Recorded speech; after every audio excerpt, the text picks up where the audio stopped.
Góðan dag. Mér langar svona rétt að í kjölfara því sem að þessu glory momenti sem að Tómas var að tala um, að þá ætla ég aðeins að segja ykkur frá því að ég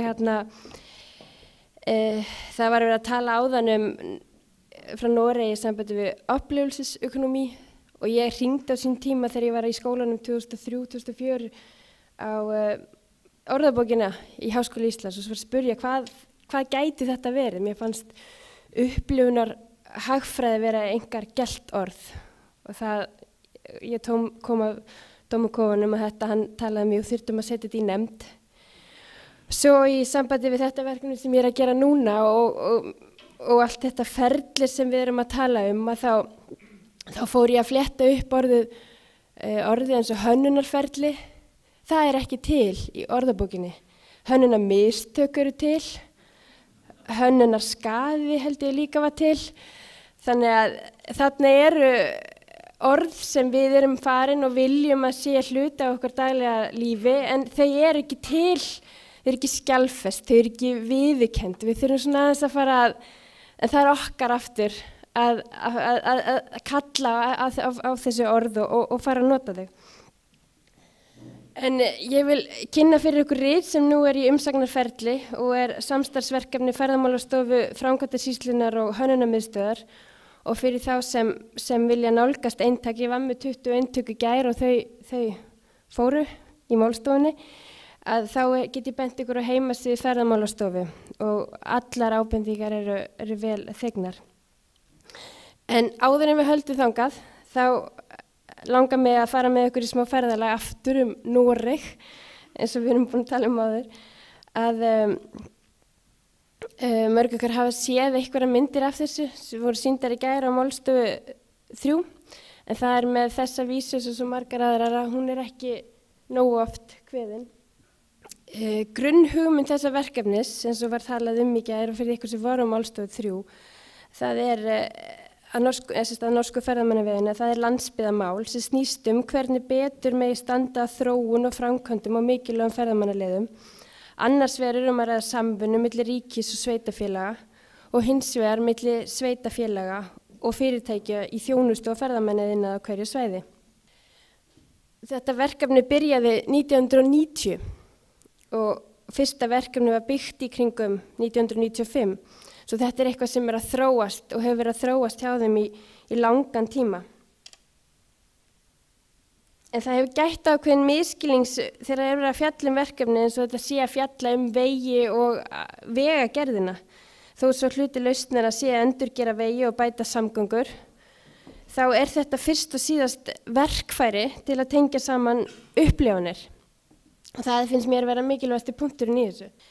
En þetta verkefni er leið ákveðin samningur.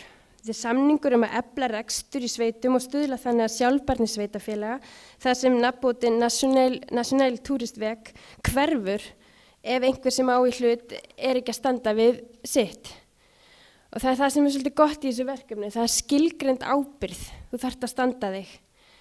En það er fjallað sérstaklega og þetta verkefni er greint í arkitektablaðinu sem er hérna frammi á borði. Þoka er líka upplifun. Við kynntumst því í gær. En þá ætlum við að fara frá Noregi til Íslands því að samstarfssamningur sem sagðar var gerður milli Ferðamálastofu og Framkvæmdasýslunnar og Hönnunarmiðstöðvar að gera leiðbeiningarrits.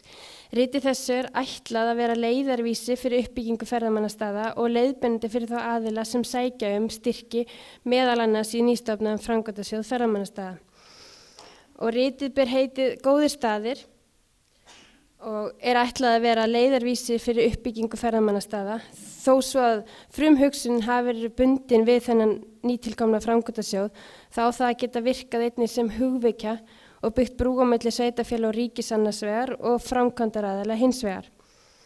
Og svo ég vitni beint í ritið, þá segjum við uppbyggingu ferðamannastaða, hvort sem er úti í náttúrunni, í dreifbýli eða í þéttbýli, eigum við alltaf að hugsa heildarmynd og hvað það er sem við viljum spegla. Við eigum að vanda til verka. Náttúran og landið okkar eiga það skilið.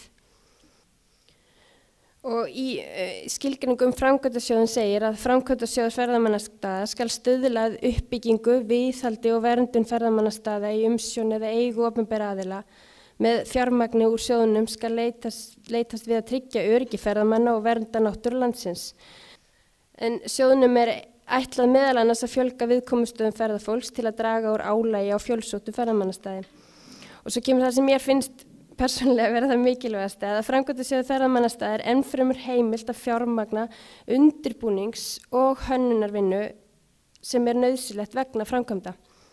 Þó hann heiti framkvæmdasjóður þá vitum við það alveg alls sem sitjum hér að þú ferð til þess að komast í framkvæmdir þá verður að fara í undirbúning og hönnun.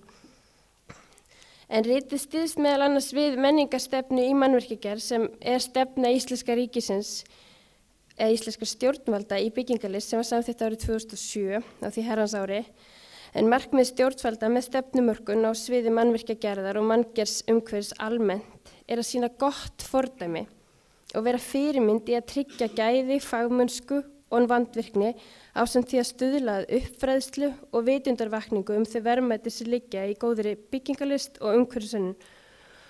Og hér gæti verið ákveðin vísir að því sem við ræddum meðal annars á málstofu 3 í gær, þannig að það sem vöndun á þessu samtali á milli framkvæmdaraðila og hönnuða.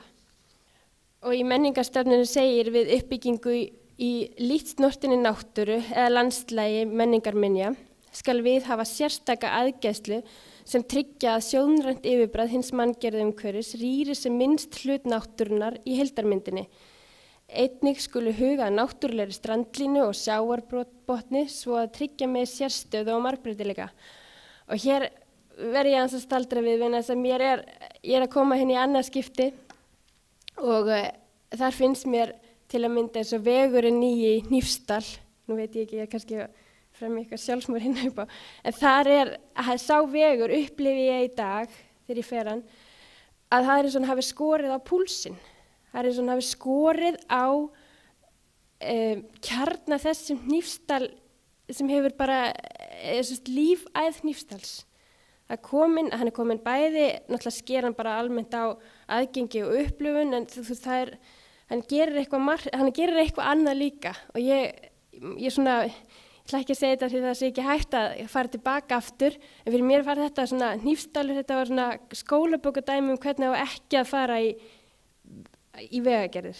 Nú alltaf að tala vegagerðina. Einhver frá vegagerðinina? Ég kemst að því þá eftir.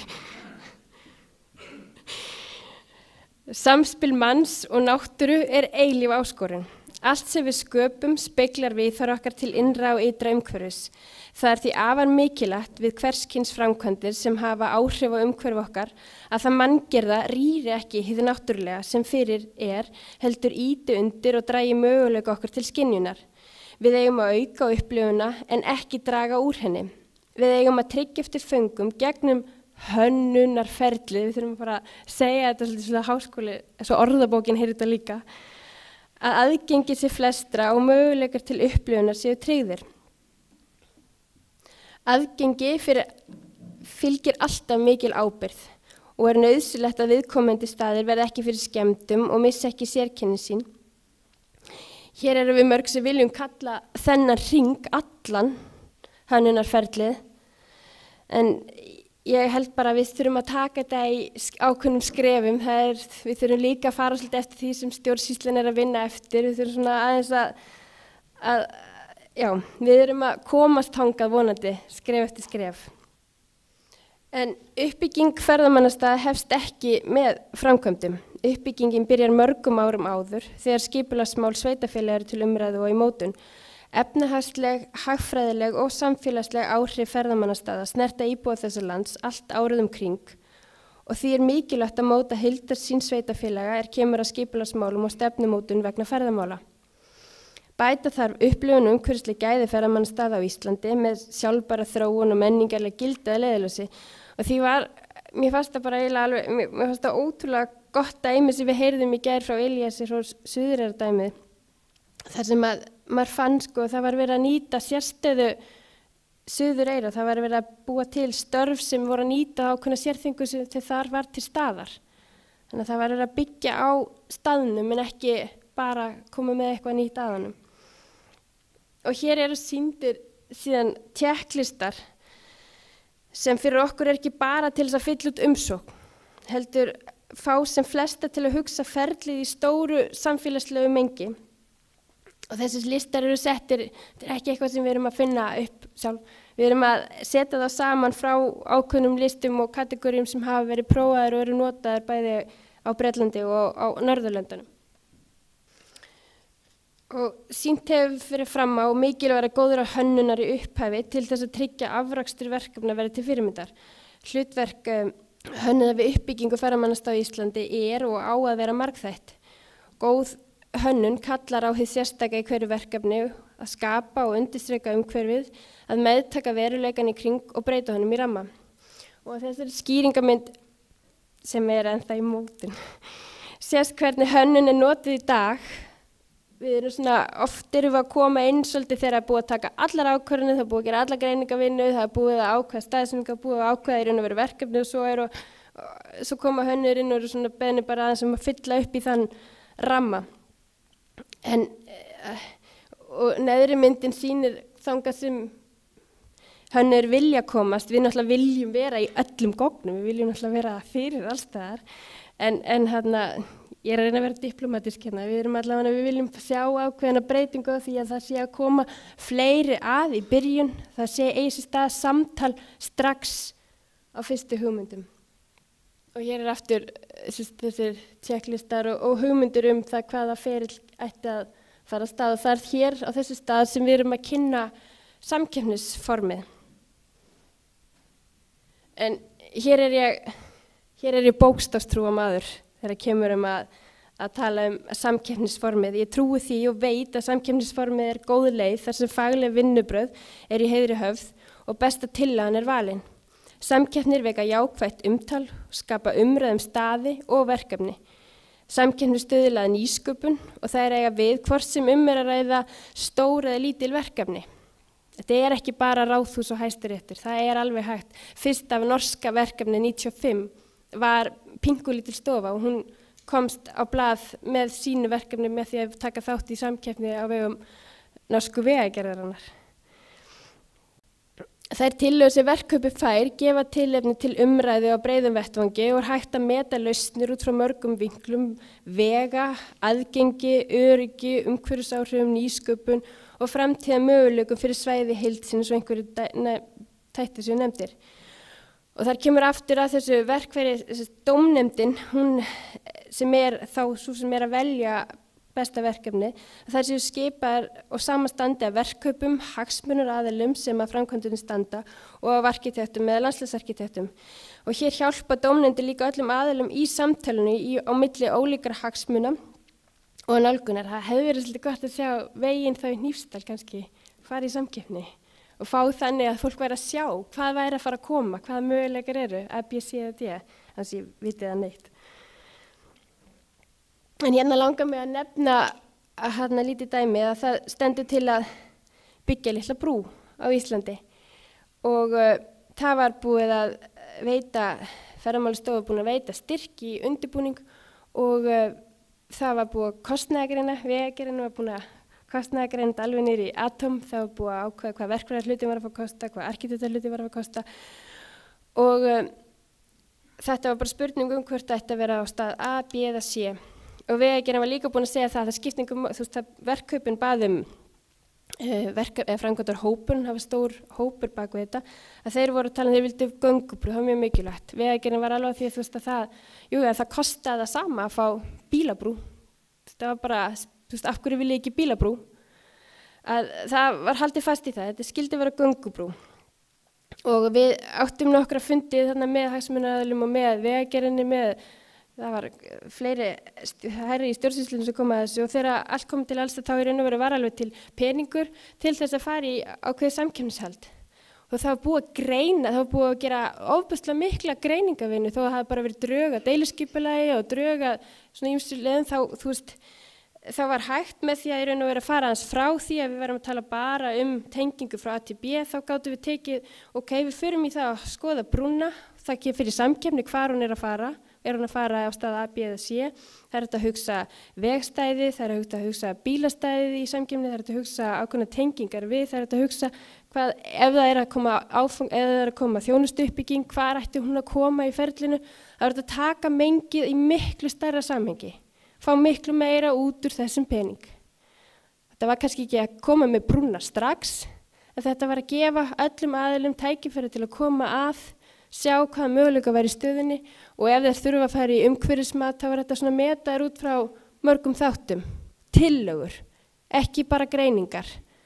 Ég vil ekki að fullir það en þú veist, þarna var hægt að þá að í staðan fyrir að fara umhverfismat á allt svæði þá gastu þú veist gert ákveðan tjekk á nokkrum tillögum. Þetta er ekki komið en hún er á leiðinni vonandi þessi samkeppni. Þannig að það er engin vafi á því í mínum huga að mikla fjármunum að spara með bættum undirbúningi framkvæmda. Skilvirkni, hagkvæmni og gæði eru að sjálfsögðu áfram lykilhugtök við uppbyggingu.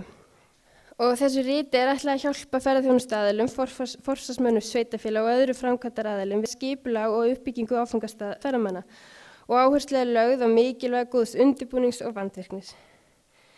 Náttúruperlur landsins eru ómetanlegur hluti af þjóðararfleifð okkar. Við uppbyggingu ferðamannastaða þarf að hafa í huga að vandað verk samanstendur af 3 órjúlegum þáttum eins og ég hef verið að útskýra, undirbúningi, hönnun og framkvæmd. Og ávallt skal leggja áherslu á gæði, fagmennsku og vandvirkni og hafa skal í huga ábyrgð ferðaþjónustu stuðlar að verndun menningar og náttúrulegs umhverfis. Og það er þannig sem við höldum í gæði okkar og arf og þannig náum við að upplifa landi okkar á sem bestan hátt fyrir okkur og okkar gesti. Takk fyrir.